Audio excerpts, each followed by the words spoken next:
No? Kaya kung makikita mo dun sa order na nilabas ng DMW, dalawang ahead siya po yung dalawang pangalan. Yung nakalagay po doon.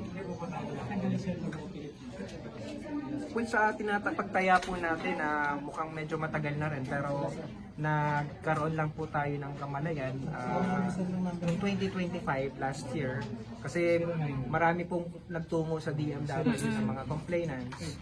At the same time po, yun nga, lumabas sa media, yung mga TikTok, no?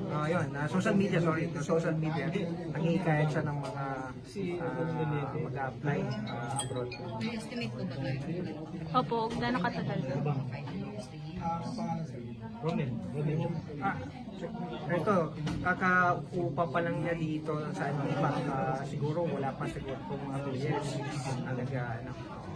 And based doon sa kanyang representasyon na rin kasi na mukhang business is booming, kaya gusto niya pang mag-expound actually sa Pasay kung saan namin siya nahuli.